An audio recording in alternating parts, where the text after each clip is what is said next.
Desde la ciudad de Cali, Colombia, para las naciones, la misión carismática al mundo presenta un mensaje de esperanza con los pastores Jorge y María Consuelo Villavicencio, quienes dirigen una iglesia multitudinaria de gran crecimiento en el suroccidente colombiano.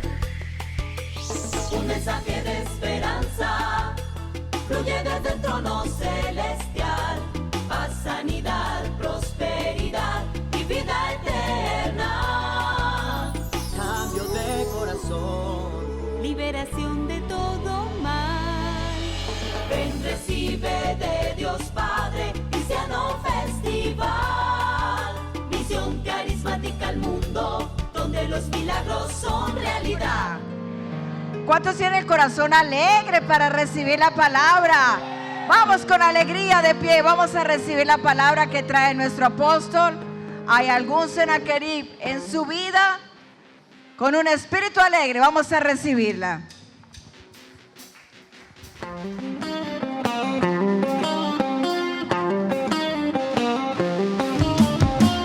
aunque la tierra y los mares se estremezcan, aunque los vientos y las olas se levanten, mi corazón permanece en ti confiado, que siempre tú permaneces a mi lado.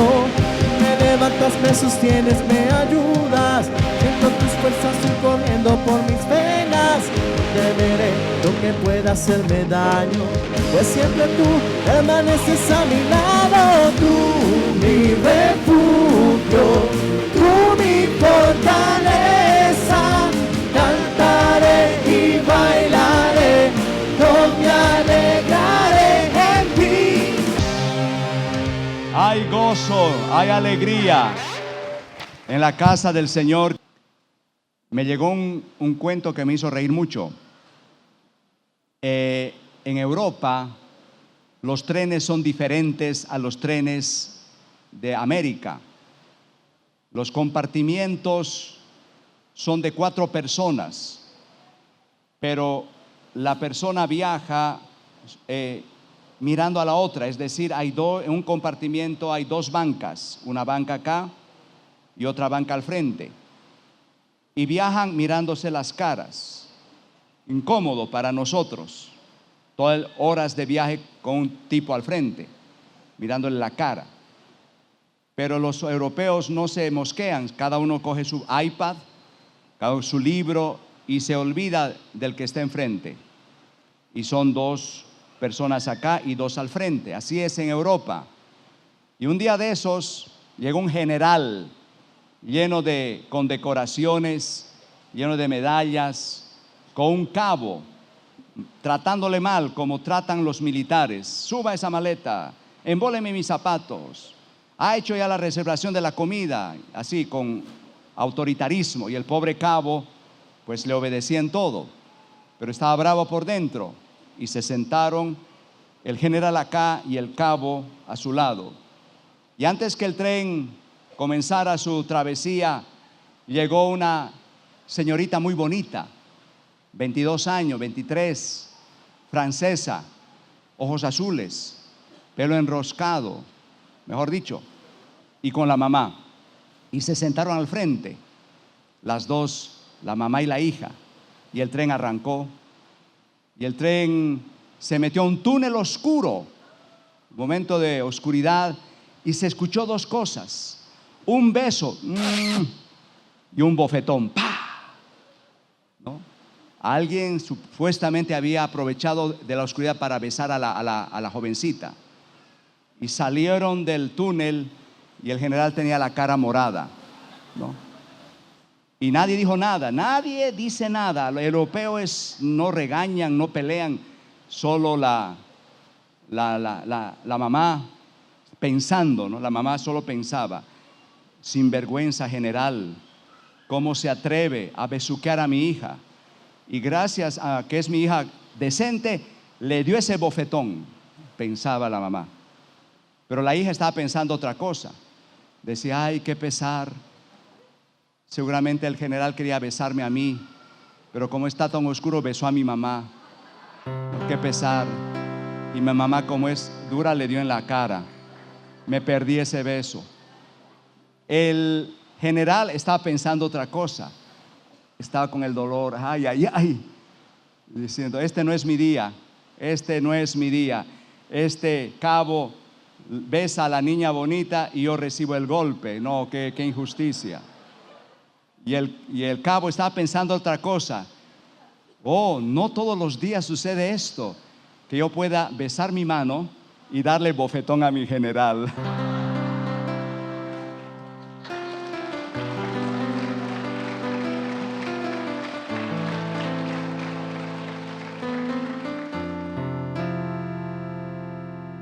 El mensaje de hoy se llama ¿hay un Senaquerib en tu vida? Diga conmigo, hay un Senaquerib. Vamos hoy a hablar de dos reyes. De dos reyes, uno pagano y uno creyente. El famoso rey Ezequías, cuya historia la podemos encontrar en tres grandes pasajes de la Biblia. Para que la Biblia le dé trascendencia a un rey de Judá, allá en los tiempos bíblicos, en tres pasajes es que tiene un mensaje de extremada importancia para todos nosotros. Estamos hablando del rey Ezequías. El rey Ezequías comienza su reinado en un momento difícil, donde el pueblo de Israel, el pueblo de Judá, se habían dedicado a la idolatría, se habían dedicado a abandonar el templo. Nadie iba a la iglesia. Las puertas del templo estaban cerradas. No se ofrecían oraciones. No se ofrecían culto al Señor, holocaustos. Lo que el pueblo hizo es más bien ir a los montes altos, lugares altos, y hacer estatuas a dioses falsos y adorar a los dioses falsos. Ese gran alejamiento de la fe, ese enfriamiento espiritual, trajo como consecuencia un enojo de parte del Señor. Y ese enojo hizo que un rey maligno, Senaquerib, rey de los asirios, acabara con el pueblo de Israel que estaban al norte, las 10 tribus, y acabara con toda esa región. Temeroso Ezequías de que lo mismo le pudiera pasar a la región de Judá, donde era el rey, donde había 46 ciudades, 47 ciudades. Judá no era un reino pequeño. Entonces, cuando él llega al trono, lo primero que hace, vamos a leer lo que dice Segunda de Crónicas, capítulo 29, versículo 3. El primer año de su reinado, en el mes primero, abrió las puertas de la casa de Jehová y las reparó. El primer acto de gobierno, el primer acto de reinado fue abrir la casa del templo del Señor. No se estaba abriendo la casa de Dios, nadie le provocaba ir al culto, pero él hizo esta labor, abrió las puertas, restauró el templo. Estaba caído, roída las paredes, comején por todo lado, se caía el techo, las puertas podridas, y él comenzó a reparar y comenzó a llamar al pueblo: vengan a la casa del Señor, vengan a la oración, vengan a la alabanza. Es impresionante cómo hace la semana pasada Angela Merkel, la primera canciller de Alemania, que se considera la segunda mujer más poderosa del mundo porque gobierna Alemania. Todos sabemos que Donald Trump es el hombre más poderoso del mundo, gobierna Estados Unidos, pero el segundo país más poderoso es Alemania. Pero Europa y Alemania están temblando porque el terrorismo está metiéndose a Europa. Anoche tuvimos terrorismo, estalló un artefacto explosivo en Bogotá, en uno de los centros comerciales Leandino, muertos, heridos. El terrorismo. fenómeno moderno, fenómeno mundial. Pero en Europa está peor, porque en Europa el terrorismo está metiéndose a los teatros, metiéndose a los conciertos, colocando bombas en los lugares deportivos. Y lo que Angela Merkel dijo fue increíble. Nadie se esperaba. Angela Merkel dijo: es tiempo de que el pueblo europeo vuelva a la iglesia y comience a construir sólidas bases bíblicas. Si vamos a derrotar el terrorismo, lo primero que tenemos que hacer es volver a las iglesias cristianas y fortalecer la fe y estudiar la Biblia. Casi se desmaya la gente. Muy raro que una política diga eso, pero es lo que necesitamos. Ella dijo: las personas deben volver a la tradición de asistir al servicio de la iglesia y tener fundamentos bíblicos inquebrantables. Angela Merkel. No solamente Ezequías restauró el culto, restauró la alabanza. Si usted lee conmigo 2 Crónicas 29-25, salterios, arpas, conforme al mandamiento de David. No había cánticos en ese tiempo, no había cantores, no había músicos. Nadie quería cantar, nadie quería tocar instrumentos.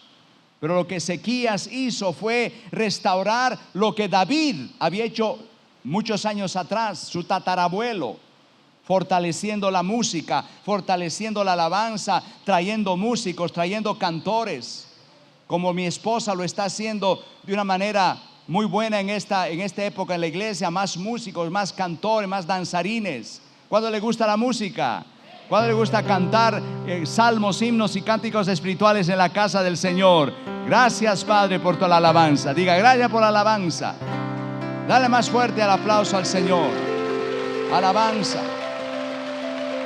Quitó los ídolos, quitó los lugares altos, todas esas estatuas a dioses de Baal, los tumbó. Cuarto, oraba por enfermos. Es el único rey de toda la listado de reyes que cada que había reuniones oraba por enfermos.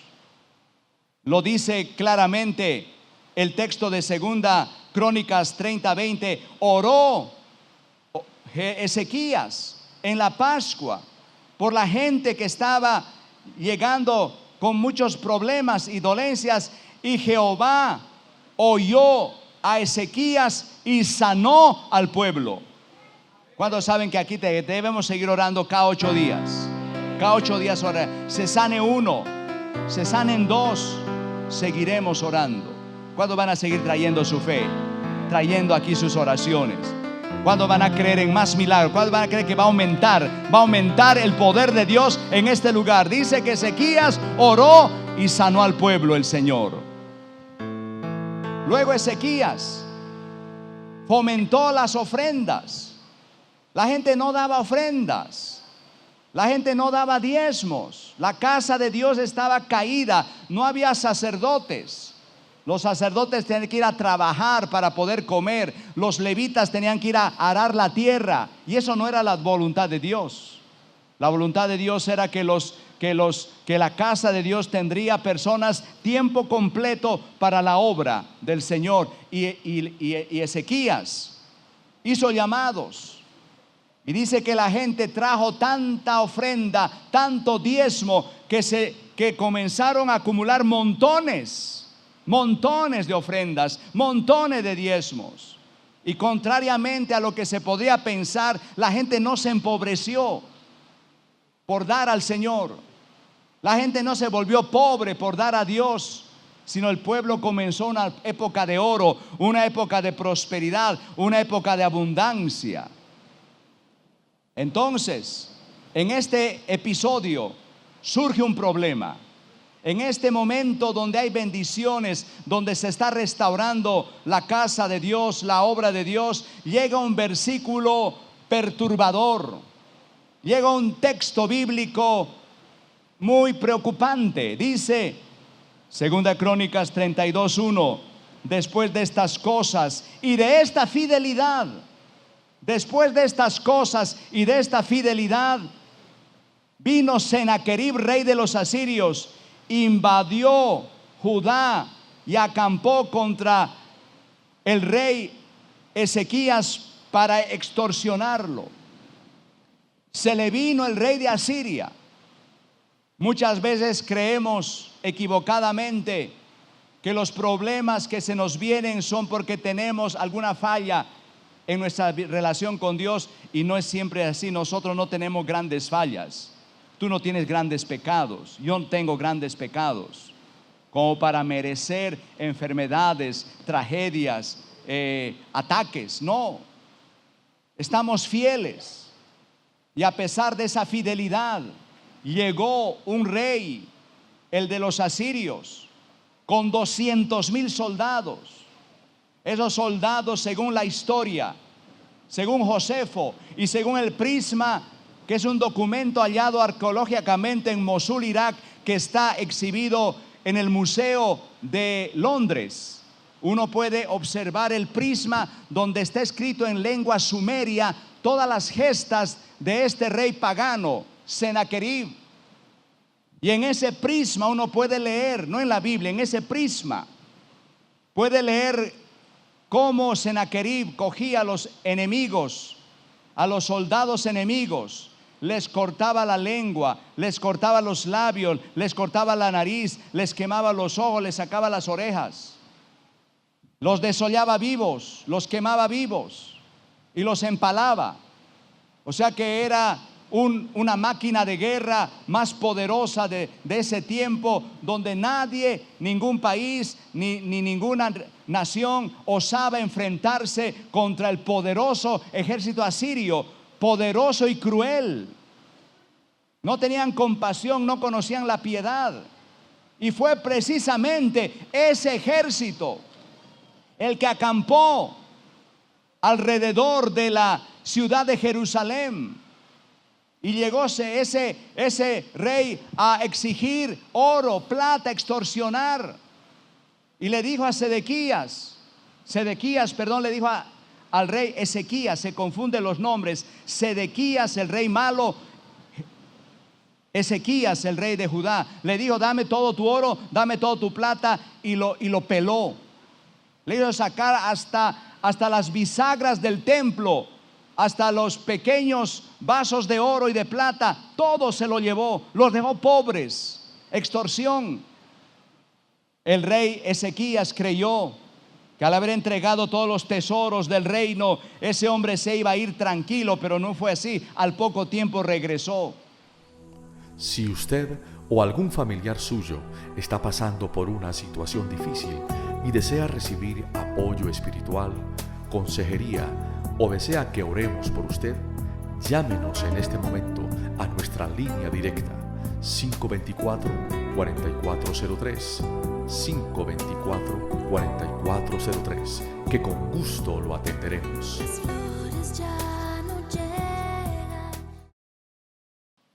Y cuando regresa el rey, le manda un mensajero. El rey Sedequías le manda un mensajero, el general Al-Rabsés. Y el general Al-Rabsés comienza a hablar palabras amenazantes. Le dice: ríndanse y paguen tributo. ¿Por qué se han rebelado? Tienen que pagar impuestos. Lo que ustedes han dado no nos sirve. Queremos más. Y si ustedes no obedecen, vamos a entrar, vamos a violar mujeres, vamos a acabar con sus hijos, vamos a hacer todos los esclavos, vamos a acabarlos, vamos a esclavizar. Y comienza el Al-Rabsés a proferir maldiciones, comienza a proferir toda suerte de blasfemias, diciendo: ninguno de esos países que han invocado a sus dioses, esos dioses no los pudieron salvar. Los dioses de los egipcios, los dioses de los mesopotámicos, los dioses de esos pueblos han invocado, y esos dioses no pudieron hacer nada. Nosotros igual los conquistamos, nosotros igual los acabamos. ¿Y ustedes qué se creen? ¿Ustedes tienen su confianza en ese Jehová? Usted no tenga confianza en lo que su rey Ezequías está diciendo, que Jehová los va a salvar, que Jehová los va a salvar. ¿Quién es Jehová contra nosotros? Además, nosotros venimos a atacarlos porque Jehová nos ha dicho que los ataquemos. Y a veces así sucede en nuestras vidas. Y no solamente ese hombre comenzó con esas palabras de una manera agresiva, sino grosera. Comenzó a hablar improperios. Empezó a decirles: le vamos a hacer comer su estiércol a todos ustedes y los vamos a hacer beber su orina. Con esas groserías. O sea, como resultado de eso, todo el temor llegó al pueblo. Y ese hombre escribió esas blasfemias. Ese general Rabsés escribió esas blasfemias en un pergamino y les dijo: ve, entreguen esto al rey Ezequías, para que sepa lo que le espera. Y ese documento llegó al rey, quien leyó esas amenazas, leyó ese listado de blasfemias, y él tuvo temor. Claro, ¿quién no va a tener temor? Y todo el pueblo se llenó de terror, todo el pueblo se llenó de temor, porque estaba hablando Satanás, estaba hablando el enemigo. Estaba creando zozobra, estaba creando temor, estaba creando angustia. Los corazones estaban hundidos en un abismo de total y absoluta temor y desesperación, desesperanza. Y en eso Ezequías hace algo. Toma la carta que se le había entregado, ese pergamino donde le decían semejantes atrocidades, y las presentó. Fue al templo del Señor, se arrodilló, y dice la Biblia, presentó esa carta delante de Jehová. Presentó esas blasfemias, presentó esas amenazas delante de Jehová. Y eso es lo que usted y yo debemos hacer, porque también nos pueden llegar cartas, nos pueden llegar unos documentos, unas sanciones del gobierno, unas cartas en forma de sanción. Te voy a embargar, te voy a quitar la casa, te voy a quitar el carro, no has pagado. Nos llegan. O también nos pueden llegar algunos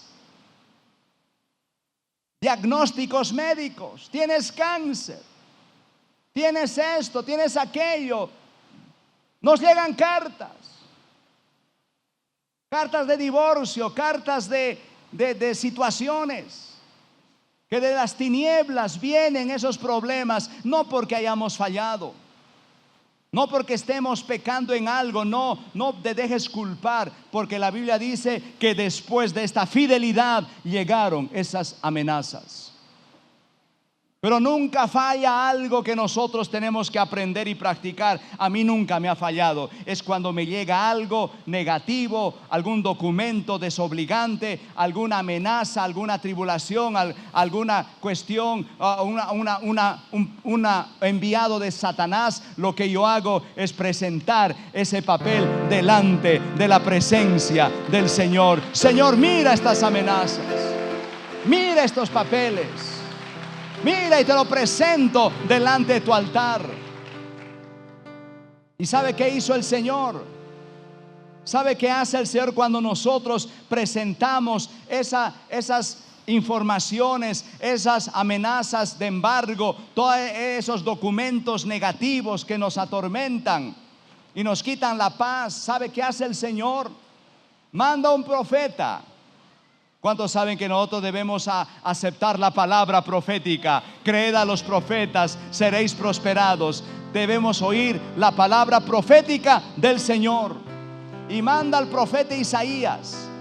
Y el profeta Isaías le dice a este rey, a Ezequías, le dice: no temas, pondré un espíritu, usaré un espíritu, y lo voy a sacar de tu tierra y lo voy a llevar a su país, al rey que te está atormentando. Voy a mandar un espíritu, no uno, no dos, mejor no tres, uno solo. ¿Cuántos saben que Dios es todopoderoso? Y le dice: yo te voy a mandar un espíritu y lo voy a sacar de tu tierra y lo voy a llevar a su país y allá lo van a matar. Esa fue la palabra profética. Es lo que está diciendo. Entonces, cuando él recibe esa palabra que está en Isaías 37:7, Isaías 37:7, yo pondré un espíritu, oirá un rumor, volverá a su tierra y haré que perezca espada. Palabra de Dios, profecía. Le llegó a través del profeta Isaías, y obviamente cuando él recibe esa palabra, sale al palacio de gobierno y reúne a todo el pueblo que estaba dentro de los muros de Jerusalén, todos tristes, todos perturbados, y les da palabra de confianza, palabra de valor, palabra de fe. Le dice: esfuércense. Segunda Crónicas 32:7, esforzaos y animaos. No temáis ni tengáis miedo del rey de Asiria, ni de toda esta multitud que está acá, porque hay más con nosotros que los que están con él. Hay más con nosotros. ¿Cuántos saben que hay más con nosotros que los que están allá afuera? Hay más. El que está en nosotros es más grande que el que está en el mundo. Oh, esa palabra parecía ilógica. ¿Cómo se le ocurre decir que son más, que había más o menos 20,000 soldados contra 200,000 de afuera? Eso humanamente era una incongruencia, era una falsedad desde el punto de vista humano, pero desde el punto de vista espiritual era verdad. Y desde el punto de vista espiritual, tú eres mayoría, tú estás con el Señor. Si Dios está contigo, ¿quién contra ti? Más son los que están contigo con los que están allá afuera. El Señor es tu proveedor, el Señor tu protector, tu sombra, tu mano derecha. El Señor es el que te rodea con sus ángeles, con sus guardianes. Más son los que están contigo que los que están en el mundo. Más fuerte es el que está con nosotros que el que está afuera. Más fuerte ese aplauso al Señor.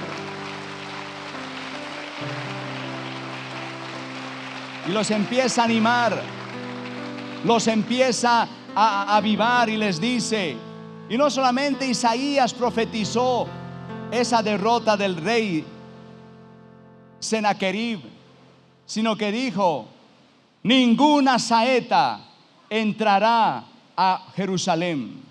Ninguna saeta podrá entrar a Jerusalén. Y esa es la palabra de Dios para nosotros, la misión carismática del mundo de Cali. Ninguna saeta el enemigo jamás podrá meter a este lugar. Ninguna saeta podrá meter a tu casa. Ninguna saeta, ninguna flecha podrá afectar tu hogar, porque tú estás habitando bajo el abrigo del Altísimo. Y el que habita bajo el abrigo del Altísimo morará bajo la sombra del Omnipotente. Caerán a tu diestra 1,000 y al otro 10,000, y a ti no te llegará ninguna plaga, tocará tu morada, porque tú estás protegido por la presencia del Señor.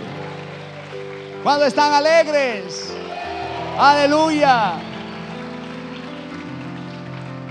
En la cruz del Calvario, Cristo cogió esos documentos, porque dice claramente Colosenses 2:14 que Él tomó esos documentos, el acta de los decretos. Porque el diablo siempre está escribiendo decretos. El diablo siempre está escribiendo decretos. Te vas a quebrar, te vas a divorciar, tu señora va a morir, tu esposo va a quebrar, tus hijos se van a perder, te van a encontrar una enfermedad incurable, etcétera, etcétera. Hay siempre un Sennacherib hablando. Siempre tendremos a Sennacheribes hablándonos y escribiendo decretos, escribiendo cartas, documentos. Pero la Biblia dice que Jesucristo tomó ese acta de los decretos, lo partió en dos y lo clavó en la cruz del Calvario. Y nosotros estamos libres de todo acta de decreto del enemigo. ¿Cuándo lo creen? Aleluya, gracias Señor. Y esa noche, mientras los 200,000 soldados estaban afilando sus cuchillos, Esa noche, cuando habían orado los judíos, pero los asirios estaban allá afuera, esperando la orden del general Rabsés, esperando que despuntara el alba, esperando que rompiera la mañana, para poder entrar con todos sus ejércitos, sus máquinas de guerra, tumbar los muros, hacer estragos. Mientras ellos estaban allí preparándose, esperando que llegara el amanecer, Dios mandó un ángel. Un ángel llegó al campamento de los 200,000 asirios y comenzó una matazón. No mandó 2 ángeles, ni 3, ni 10, un solo ángel, que comenzó a mover y a blandir su espada de fuego y empezó a decapitar un montón, 2 montones, 3 montones, 100, 200, 400, 1000, 2000. Parecía una exhalación. Los soldados enemigos se llenaron de pánico. No sabían cómo leer ese extraño ser brillante que se paseaba de una manera rauda y mortal en medio del campamento. Ellos trataban de luchar contra un espíritu, pero nadie puede luchar contra un espíritu. Y el ángel comenzó su marcha de venganza, como dice la Biblia, el día de venganza del Dios nuestro.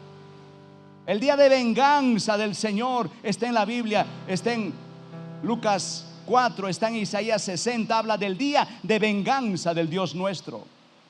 Y desde los arcanos del cielo llegó ese ser, y todos esos personajes agresivos, todos esos ejércitos tan numerosos fueron diezmados. Y la Biblia dice que una sola noche 185,000 soldados fueron acabados por el ángel del Señor. ¿Cuántos dan un fuerte aplauso al poder del Señor nuestro Dios?